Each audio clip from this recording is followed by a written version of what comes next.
السلام علیکم ورحمۃ اللہ وبرکاتہ۔ الحمدللہ رب العالمین والصلاة والسلام علی رسولہ الامین وعلی آلہ وصحبہ اجمعین ومن تبعہم بإحسان الی یوم الدین۔ بسم اللہ الرحمن الرحیم۔ مشکاۃ المصابیح، حدیث نمبر ہے 5395 90 پر 5، 5390 پر 5، اور کتاب الفتن کی حدیث ہے، حدیث نمبر 17۔ وعن سفینة قال سمعت النبی صلی اللہ علیہ وسلم یقول الخلافۃ 30 سنة ثم تكون ملکا ثم يقول سفینہ امسک خلافۃ ابی بکر 2 وخلافۃ عمر 10 وعثمان 12 وعلی 6، رواہ احمد والترمذی وابو داؤد۔ سفینہ رضی اللہ تعالیٰ عنہ بیان کرتے ہیں، وعن سفینہ رضی اللہ عنہ قال سمعت النبی صلی اللہ علیہ وسلم یقول، کہتے ہیں کہ میں نے نبی کریم صلی اللہ علیہ وسلم کو فرماتے ہوئے سنا، الخلافۃ 30 سنة، خلافت 30 سال ہوگی، ثم تکون ملکا، پھر بادشاہت ہوگی۔ یہ اللہ کے رسول صلی اللہ علیہ وسلم کے الفاظ ہیں، الخلافۃ 30 سنة ثم تکون ملکا۔ اس کے بعد سفینہ رضی اللہ تعالیٰ عنہ کہتے ہیں، امسک خلافت ابی بکر 2، ابو بکر رضی اللہ تعالیٰ عنہ کی خلافت 2 سال شمار کرو، وخلافت عمر 10، عمر رضی اللہ تعالیٰ عنہ کی خلافت کے 10 سال، وعثمان 12، عثمان رضی اللہ تعالیٰ عنہ کی خلافت کے 12 سال، وعلی 6، اور علی رضی اللہ تعالیٰ عنہ کی خلافت کے 6 سال۔ اس حدیث کی سند حسن ہے۔ اس حدیث کے راوی سفینہ رضی اللہ تعالیٰ عنہ ہے، جو اللہ کے رسول صلی اللہ علیہ وسلم کے آزاد کردہ غلاموں میں تھے۔ سفینہ ان کا لقب ہے۔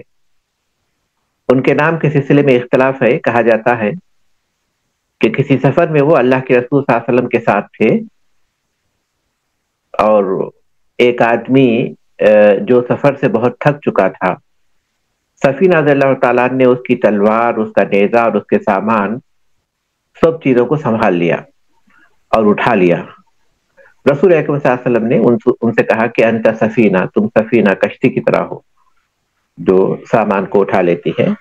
تو اس طرح ان کا لقب سفینہ ہو گیا، یہ بیان کیا جاتا ہے۔ وہ اللہ کے رسول صلی اللہ علیہ وسلم سے روایت کرتے ہیں کہ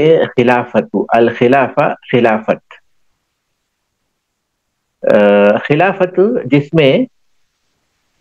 آدمی ایک دوسرے کے بعد اس کا جانشین ہوتا ہے، ایک کے بعد دوسرا اس کی جگہ لیتا ہے، اس کو خلافت کہتے ہیں۔ اور یہاں خلافت سے مراد اللہ کے رسول صلی اللہ علیہ وسلم کے بعد مسلمانوں کی امور کی ذمہ داری، امارت، وہ یہاں مراد ہے۔ اور ال کے ساتھ ہے، جس سے مراد خاص طرح کی حکومت کا نظام ہے۔ تو یہاں خلافت کے معنی ہوں گے کہ وہ خلافت جو برحق ہوگی، یا وہ خلافت جو کہ علی منہاج النبوہ ہوگی، نبوت کے طریقے پر ہوگی، نظام کے اعتبار سے، یا وہ خلافت جو کہ اللہ اس کے رسول صلی اللہ علیہ وسلم کی رضامندی کے مطابق ہوگی، یا وہ خلافت جو کامل ہوگی، یا وہ خلافت جو ایک ساتھ ہوگی۔ ان معنوں میں سے کوئی معنی یہاں ہم کو ماننا پڑے گا،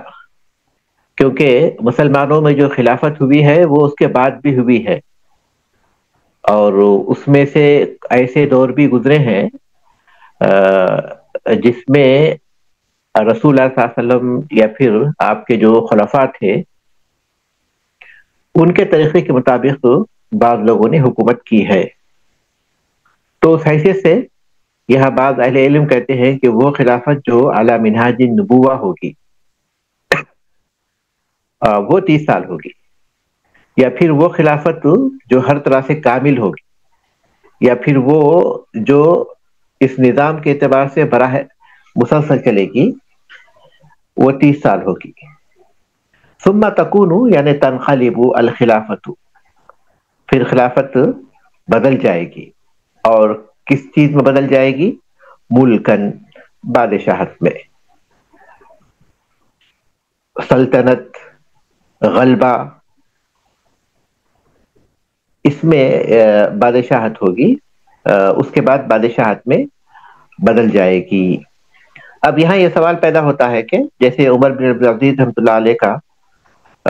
مختصر سا ایک 2 سال کا عرصہ ہے، وہ اپنے نظام کے اعتبار سے اعلی منہاج نبوہ نظر آتا ہے، تو اس حیثیت سے الخلافتو کا اگر وہاں ہم ترجمہ کرتے ہیں کہ وہ خلافت جو کامل ہوگی مکمل طور پر، جس میں کسی طرح کی کوئی دوسری چیز کی ملاوٹ نہیں ہوگی، یا وہ جس کے سال ایک ساتھ ہوں گے، تو اس میں عمر بن عبدالعزیز رحمۃ اللہ علیہ کی کا دور حکومت پر بھی خلافت کا اطلاق کیا جا سکتا ہے، یعنی ایسی خلافت جس میں کسی طرح کی شریعت کی مخالفت کی ملاوٹ نہیں ہوگی، یہ اللہ کے رسول صلی اللہ علیہ وسلم کے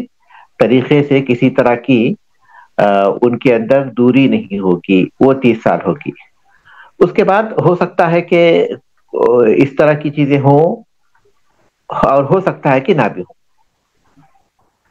یہ اس کا مفہوم ہے۔ تو خلافت جو ہے 30 سال ہوئی، اور اس کے بعد کچھ وقتوں میں کچھ ایسے حکمران آئے جنہوں نے صحیح طور پر اللہ کے رسول صلی اللہ علیہ وسلم کے طریقے کے مطابق حکومت کی، تو وہ بھی اس میں شامل ہو جائیں گے اگر ہم خلافت سے وہ مفہوم لیتے ہیں جو کہ اوپر گزر چکا ہے۔ ظاہری طور پر خلیفہ کا اطلاق تو ان پر بھی ہوگا جو خلفائے راشدین ہمارے پاس ہیں، اور ان پر بھی ہوگا جو ان کے بعد آئے، اگرچہ کہ ان کے اندر خلافت علی منہاج نبوہ کی باتیں نہیں ہوں گی، لیکن ان کو بھی خلیفہ بولتے ہیں ظاہری طور پر، اس میں کوئی حرج کی بات نہیں ہے۔ لیکن اس حدیث میں یہ بات واضح کی گئی کہ اس کے بعد جو ہوگی وہ بادشاہت ہوگی، یعنی خلافت کا نظام نہیں ہوگا، بلکہ خاندانی حکومت کا نظام ہو جائے گا، ایک خاندان کے لوگ ایک بعد دیگرے حکمران بنتے جائیں گے۔ تو یہ جو 30 سال ہیں انہوں نے اسے گن کر بتایا سفینہ رضی اللہ تعالیٰ عنہ نے، اور اس کو کہا کہ تم شمار کرو۔ امسک کا مطلب ہے کہ شمار کرو، حساب لگاؤ، اپنے انگلیوں پر اگر کوئی انسان جو ہے اپنے انگلیوں سے گرے گا، اپنے انگلیوں کو جو ہے بند کرے گا، کھولے گا، اس طرح گرے گا، تو اس میں پکڑنے کے معنی خود بخود آ جاتے ہیں۔ تو بہرحال یہاں اس کے معنی ہیں شمار کرنے کے، تو اس میں جو خلفائے راشدین کی خلافت تھی اگر ہم اس کو شمار کرتے ہیں، ابوبکر رضی اللہ تعالیٰ عنہ کی خلافت کی جو مدت رہی وہ 30 سال 2 سال کچھ مہینے رہی، عمر رضی اللہ تعالیٰ عنہ کی خلافت 10 سال رہی، عثمان رضی اللہ تعالیٰ عنہ کی خلافت 12 سال رہی، اور پھر علی رضی اللہ تعالیٰ عنہ کی خلافت 6 سال رہی۔ اس طرح جو ہے 30 سال مکمل ہو جاتے ہیں۔ کچھ وقت عرصہ بڑھ جاتا ہے تو بعض لوگ حسن رضی اللہ تعالیٰ عنہ جو علی رضی اللہ تعالیٰ عنہ کے بعد 6 مہینے خلیفہ رہے اس کو بھی شمار کرتے ہیں، کیونکہ وہ اسی کا امتداد تھا، خلفائے راشدین کا اسے امتداد تھا۔ تو بہرحال اس حدیث میں اللہ کے رسول صلی اللہ علیہ وسلم نے اس بات کی پیشین گوئی کی تھی کہ خلافت جو آپ کے طریقے پر ہوگی یا مکمل طور پر ایسے طریقے پر ہوگی جس سے اللہ اور اس کے رسول راضی ہوں، یا حق کے مطابق ہوگی، جس میں کسی طرح کی کوئی غلط چیز کی آمیزش نہیں ہوگی، وہ 30 سال ہوگی۔ اور ایسے ہی واقع ہوا کہ اللہ کے رسول صلی اللہ علیہ وسلم کی نبوت کی نشانیوں میں سے ہے، کیونکہ 30 سال کے بعد پھر بادشاہت کا آغاز ہو گیا۔ اب وہ بادشاہت جس کا آغاز ہوا اس میں کچھ بادشاہ ایسے بھی رہے جنہوں نے عدل و انصاف کے ساتھ حکومت کی، اور اس میں بہت سے ایسے رہے جنہوں نے ظلم و ستم کا طریقہ اختیار کیا۔ اب ان کا معاملہ ان کے اعمال کے ساتھ ہوگا، ان کا معاملہ ان کے اعمال کے مطابق ہوگا۔ جو امام عادل ہوں گے اور جو امام ظالم ہوں گے تو اس کے مطابق ان کا معاملہ ہوگا، لیکن عام لوگوں کا معاملہ یہی ہوگا کہ وہ اپنے حکمران کی اطاعت کریں گے۔ اس کے بعد کی حدیث ہے 5309 اور کتاب الفتن کی 18ویں حدیث ہے۔ وعن حذیفہ رضی اللہ تعالی عنہ قال قلت یا رسول اللہ ایکون بعد هذا الخیر شر كما كان قبله شر قال نعم قلت فما العصمة قال السيف قلت وهل بعد السيف بقية قال نعم تكون إمارة على أقضاء وهدنة على دخن قلت ثم ماذا قال ثم ينشأ دعاة الضلال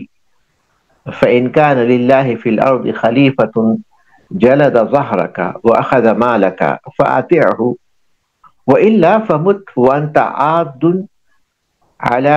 جذل شجرة قلت ثم ماذا قال ثم يخرج الدجال بعد ذلك معه نهر ونار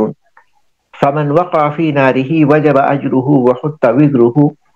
ومن وقع في نهره وجب وزره وحط أجره قال قلت ثم ماذا قال ثم ينتج المهر فلا يركب حتى تقوم الساعة وفي رواية قال هدنة على دخن وجماعة على أقضاء قلت يا رسول الله الهدنة على الدخن ما هي قال لا ترجع قلوب أقوام على الذي كانت عليه قلت بعد هذا الخير شر قال فتنة عمياء صماء عليها دعاة على أبواب النار فإن مت يا حذيفة وأنت عاض على جذل خير لك من أن تتبع أحدا منهم رواہ ابو داؤد۔ حذیفہ رضی اللہ تعالیٰ عنہ کی یہ حدیث ہے، وہ کہتے ہیں کہ میں نے اللہ کے رسول صلی اللہ علیہ وسلم سے پوچھا، میں نے اللہ کے رسول صلی اللہ علیہ وسلم سے سوال کیا یا آپ کی خدمت میں عرض کیا، یا رسول اللہ، اے اللہ کے رسول صلی اللہ علیہ وسلم، ایکون بعد هذا الخیر شر، کیا اس خیر کے بعد کوئی شر ہوگا؟ کما کان قبلہ شر، جیسا کہ اس سے پہلے شر تھا۔ اس سے مراد اسلام ہے، اسلام کا جو خیر اللہ تعالیٰ نے ہمیں عطا کیا ہے، کیا اس کے بعد کوئی شر ہوگا؟ جیسا کہ اس سے پہلے بھی شر تھا، اس سے پہلے جہالت تھی، زمانے جاہلیت کے بعد اسلام آیا، تو انہوں نے سوال کیا کہ کیا اس کے بعد پھر کوئی شر ہوگا؟ قال نعم، آپ نے فرمایا کہ ہاں۔ قلت فما العصمہ، میں نے کہا کہ بچاؤ کا راستہ کیا ہے؟ شر ہے تو اس سے بچاؤ کا راستہ کیا ہے؟ قال السیف، تو آپ صلی اللہ علیہ وسلم نے فرمایا کہ تلوار سے مقابلہ کرنا، تلوار یعنی تلوار سے مقابلہ کرنا۔ قلت وهل بعد السیف بقیۃ، میں نے کہا کہ کیا تلوار کے بعد بھی، کیا تلوار کے بعد کوئی باقی ہوگا؟ تلوار کے بعد لوگ باقی رہیں گے؟ قال نعم، آپ نے فرمایا کہ ہاں۔ تکون امارۃ علی اقضاء، عمارت ہوگی جو فساد پر قائم ہوگی، عمارت جو فساد پر قائم ہوگی، وہدنۃ علی دخن، اور صلح ہوگی جو مفاد پرستی پر قائم کی جائے گی یا قائم ہوگی۔ عمارت فساد پر قائم ہوگی اور صلح صفائی یہ مفاد پرستی پر ہوگی۔ قلت، میں نے کہا ثم ماذا، اس کے بعد کیا ہوگا؟ قال ثم ينشأ دعاة الضلال، پھر آپ صلی اللہ علیہ وسلم نے فرمایا کہ گمراہی کی طرف دعوت دینے والے پیدا ہوں گے، گمراہی کے داعیان ظاہر ہوں گے۔ فإن كان لله في الأرض خلیفۃ، اگر اللہ تبارک تعالیٰ کا زمین پر کوئی بادشاہ، کوئی خلیفہ ہو، یعنی اللہ کے اس زمین پر کوئی خلیفہ ہو، جلد ظہر کا، جو تمہاری پیٹھ پر کوڑے برسائے، وہ اخذ مال کا، اور تمہارا مال لے لے، فاتے ہو، تو تم اس کی اطاعت کرو، یعنی پھر بھی اس کی اطاعت کرو۔ وَإِلَّا فَمُتْ وَأَنْتَ عَاضٌ عَلَى جَذْلِ شَجَرَةٍ، یا پھر تم اس حال میں مرو کہ تم کسی درخت کے جڑ کو پکڑے ہوئے رہو، اس حال میں مرو کہ کسی درخت کی، وَأَنْتَ عَاضٌ، کہ تم تھامے رہو، پکڑے رہو، عَلَى جَذْلِ شَجَرَةٍ، کسی درخت کی جڑ کو۔ قُلْتُ ثُمَّ مَاذَا، میں نے عرض کیا کہ اس کے بعد کیا، پھر کیا ہوگا؟ قال، آپ نے فرمایا، ثُمَّ يَخْرُجُ الدَّجَّالُ، پھر دجال نکلے گا، بعد ذالک، اس کے بعد، مَعْهُ نَهْرٌ وَنَارٌ، اس کے ساتھ نہر ہوگی اور آگ ہوگی۔ فَمَنْ وَقَعَ فِي نَارِهِ وَجَبَ أَجْرُهُ، جو اس کی آگ میں واقع ہوگا، یعنی جو شخص اس کی آگ میں داخل ہوگا، اس کا اجر واجب ہو جائے گا، اور اس کے گناہ بخش دیے جائیں گے، مٹا دیے جائیں گے، اس کا اجر واجب ہو گیا اور اس کے گناہ مٹا دیے گئے۔ وَمَنْ وَقَعَ فِي نَهْرِهِ، اور جو اس کی نہر میں داخل ہوا، وجب وزرہ، اس پر گناہ واجب ہوگا، وحط اجرہ، اس کا اجر و ثواب مٹا دیا جائے گا۔ قال قلت ثم ماذا، حذیفہ رضی اللہ عنہ کہتے ہیں کہ میں نے عرض کیا کہ پھر کیا ہوگا؟ قال ثم ينتج المہر، ثم ينتج المہر، تو آپ نے فرمایا کہ پھر گھوڑے کو بچہ پیدا ہوگا۔ ینتجو انتاج سے ہے، مہرو گھوڑے کے معنی میں ہے، گھوڑے کو بچہ پیدا ہوگا، فلا یرکبو، وہ سواری کے قابل بھی نہیں ہوگا، حتی تقوم الساعۃ، کہ قیامت قائم ہو جائے گی۔ گھوڑے کو بچہ ہوگا، وہ ابھی سواری کے قابل بھی نہیں ہوگا کہ قیامت قائم ہو جائے گی۔ وفی روایہ، ایک دوسری روایت میں ہے، قال ہدنۃ، کہ آپ نے فرمایا کہ ہدنۃ علی دخن، کہ صلح مفاد پرستی پر قائم ہوگی، صلح مفاد پرستی یا پھر آپسی دل میں جو کدورت بغض ہے اس پر قائم ہوگی۔ وجماعت علی اقضاء، اور اجتماع مفاد پر ہوگا، اجتماع مفاد پرستی پر ہوگا، فساد پر ہوگا یعنی مفاد پرستی پر ہوگا۔ قلت، میں نے عرض کیا، یا رسول اللہ، اے اللہ کے رسول صلی اللہ علیہ وسلم، الہدنۃ علی الدخن ما ہی، فساد پر یا کدورت پر صلح ہونے کا کیا مطلب ہے؟ قال، آپ نے فرمایا، لا ترجع قلوب اقوام علی الذی کانت علیہ، لوگوں کے دل اس حالت پر نہیں آئیں گے جس پر وہ پہلے تھے، لوگوں کے دل محبت اور صلح صفائی کے اعتبار سے اس حالت پر نہیں لوٹیں گے جس پر وہ پہلے تھے۔ قلت، میں نے عرض کیا، بعد ھذا الخیر شر، کیا اس خیر کے بعد پھر کوئی شر ہوگا؟ آپ صلی اللہ علیہ وسلم نے فرمایا، قال فتنۃ عمیاء صماء، اندھا بہرا فتنہ ہوگا، فتنہ ہوگا جو اندھا ہوگا، بہرا ہوگا، علیہ دعات علی ابواب النار، اس پر داعیان ہوں گے، اس کی طرف دعوت دینے والے، گویا وہ جہنم کے ابواب پر کھڑے ہیں، گویا وہ جہنم کے دروازوں پر کھڑے ہیں۔ فَإِن مُتَّ یا حذیفہ، اگر تمہاری موت واقع ہو اے حذیفہ، وَأَنْتَ عَاضٌ عَلَى جَذْلٍ، اس حالت میں کہ تم کسی درخت کی جڑ کو پکڑے ہوئے رہو، خیر لک، یہ تمہارے لیے زیادہ بہتر ہے، من ان تتبع احدا منہم، اس سے کہ تم ان میں سے کسی کی پیروی کرو۔ کن میں سے؟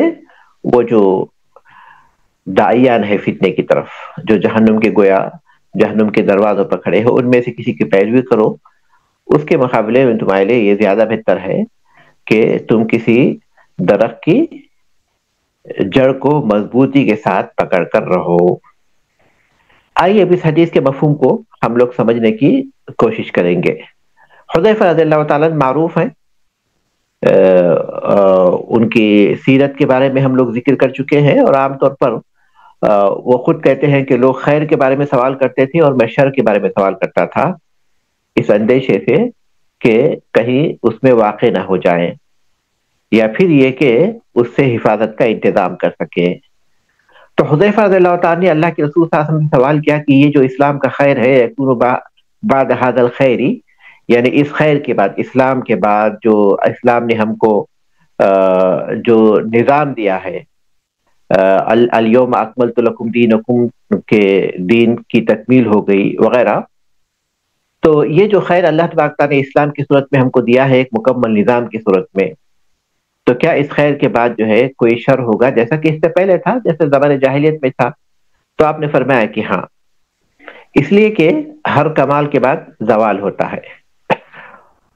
سوائے اللہ تبارک تعالیٰ کے کمال کے علاوہ۔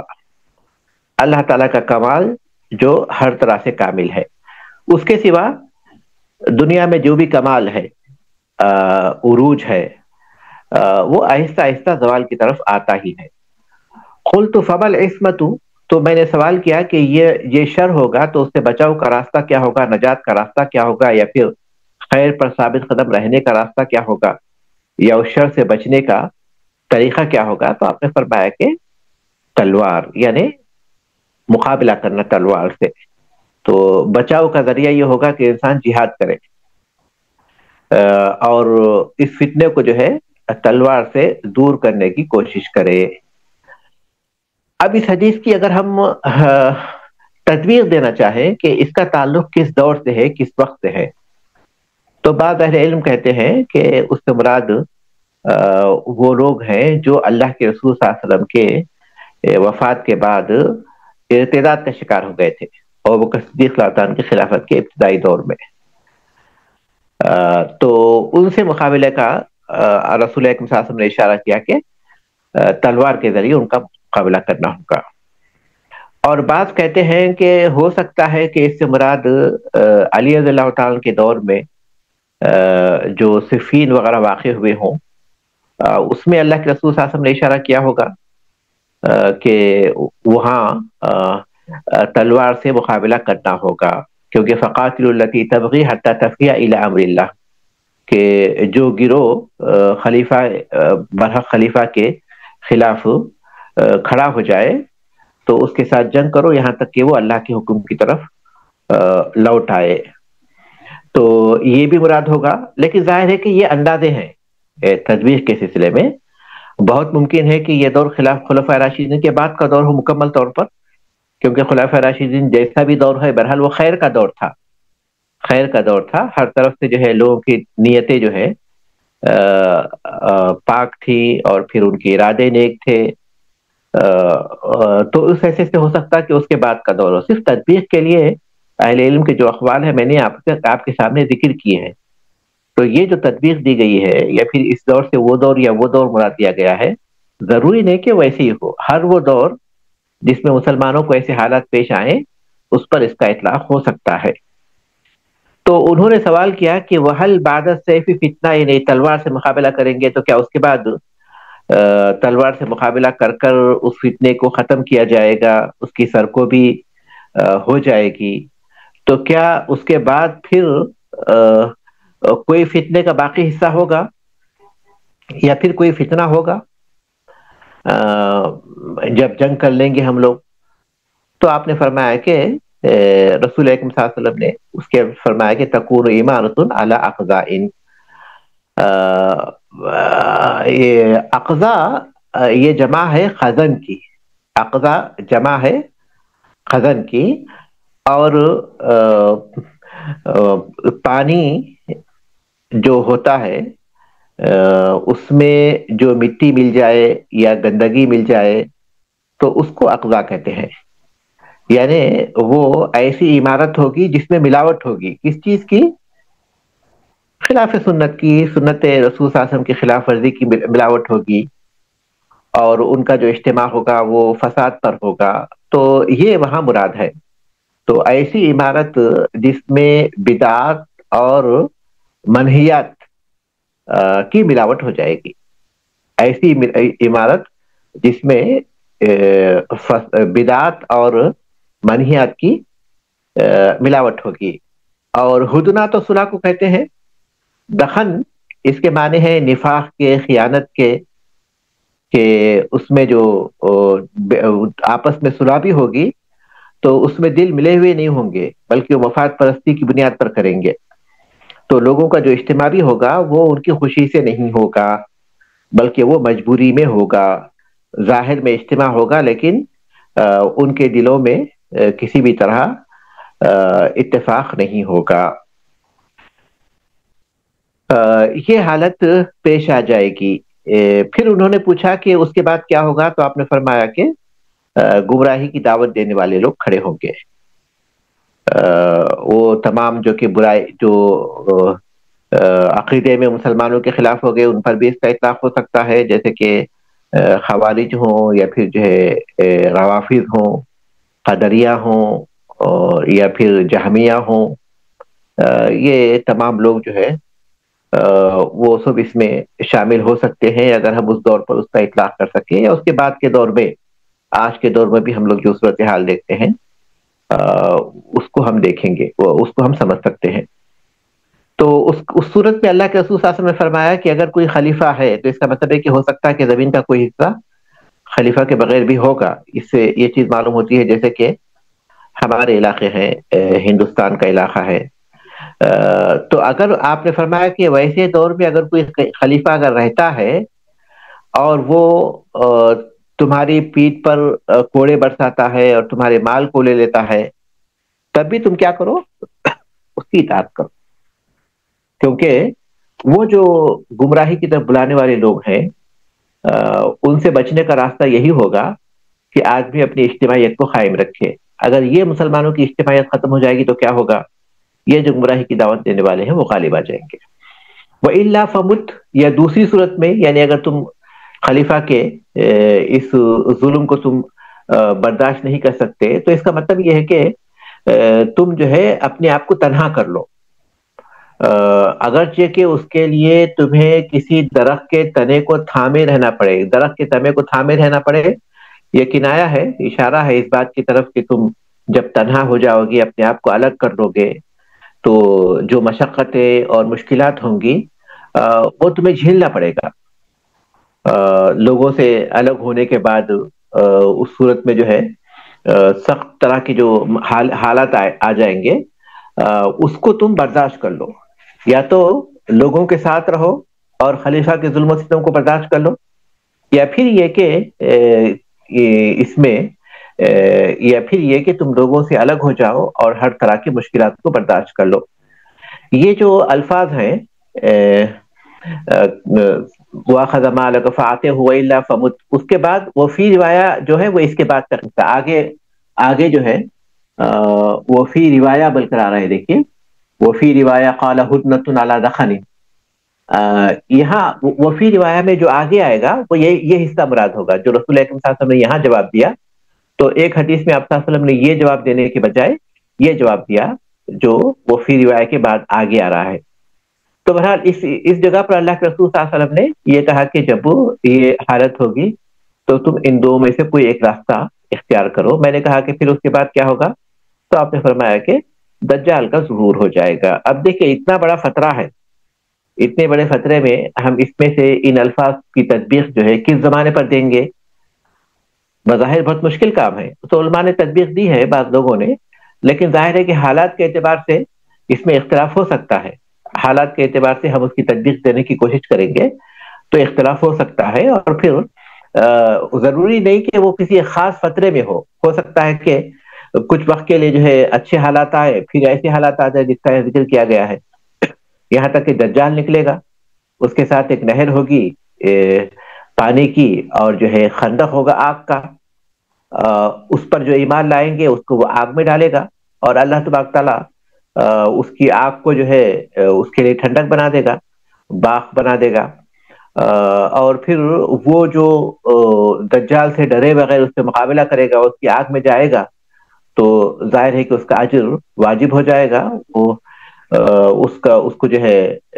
ثابت رہا وہ،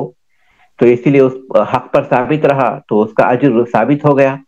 اور پھر اس کے سارے گناہ جو ہے مٹا دیے جائیں گے. اور جو دجال کی بات کو مان کر اس کی نہر میں جائے گا، حقیقت میں آگ کی گڑھے میں جائے گا، اور پھر اس صورت میں اس کے جو نیکیاں ہیں وہ ختم ہو جائیں گی اور اس پر گناہ واجب ہو جائے گا۔ اور یہ جو عرصہ ہوگا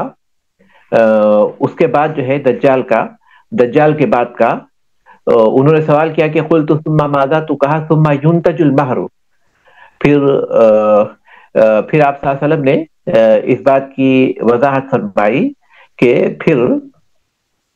گھوڑے کو بچہ ہوگا، فلا یرکبو، وہ سواری کے قابل بھی نہیں ہوگا یہاں تک کہ قیامت قائم ہو جائے گی۔ جس کا مطلب یہ کہ دجال کے بعد جو دنیا کا عرصہ ہوگا وہ بہت کم ہوگا، بہت تھوڑا سا عرصہ ہوگا۔ کسی گھوڑی کو بچہ ہونے کے بعد وہ ابھی بڑا بھی نہیں ہو پائے گا کہ قیامت قائم ہو جائے گی۔ دجال کے بعد کا جو عرصہ ہوگا قیامت کا وہ مختصر ہوگا۔ اب یہاں وہ فی روایہ کر آیا ہے نا، تو اس بات کا میں ذکر وہیں کیا تھا اوپر، جو اور حضرت حذیفہ رضی اللہ تعالیٰ نے سوال کیا، تو وہاں جو انہوں نے پوچھا تھا کہ اس کے بعد کیا ہوگا، تو اللہ کے رسول صلی اللہ علیہ وسلم نے کہا تھا کہ ثم ينشأ دعاة الضلال۔ تو ایک روایت میں ہے کہ آپ صلی اللہ علیہ وسلم نے وہ بات بیان کرنے کے بجائے یہ بات بیان فرمائی، ہدنة على دخن وجماعة على اغضاء، قلت یا رسول اللہ الہدنة على الدخن ما هي۔ تو آپ صلی اللہ علیہ وسلم نے خود اس کی وضاحت کی کہ لوگوں کے دل پہلے کیسے جو محبت پر قائم تھے نا، پھر کبھی اس محبت پر نہیں لوٹ سکیں گے، اور یہ صورتحال تو آج ہم دیکھ ہی رہے ہیں۔ تو پھر میں نے پوچھا کہ اس کے بعد پھر کوئی شر ہوگا، تو آپ صلی اللہ علیہ وسلم نے اس کی وضاحت فرمائی کہ ایک دم اندھا بہرا فتنہ ہوگا جس میں لوگوں کے لیے جو ہے فرق کرنا مشکل ہو جائے گا، اور جہنم کی طرف دعوت دینے والے لوگ ہوں گے۔ تو اس میں آپ صلی اللہ علیہ وسلم نے لوگوں کو یہی آپ صلی اللہ علیہ وسلم نے لوگوں کو یہی اسی بات کی تاکید کی کہ چاہے کتنی بھی تکلیفیں برداشت کرنا پڑے، آدمی کو درخت کی جڑ کو مضبوطی کے ساتھ پکڑنا پڑے، اس کو پکڑ کر وہ اپنی زندگی کو گزارے، یہ اس کے لیے بہتر ہے اس بات سے کہ وہ جو آگ کی طرف بلانے والے لوگ ہیں اس میں سے کسی کی بات کو وہ تسلیم کرے۔ سبحانک اللہم و بحمدک، اشہد ان لا الہ الا انت، استغفرک و اتوب الیک۔ السلام علیکم۔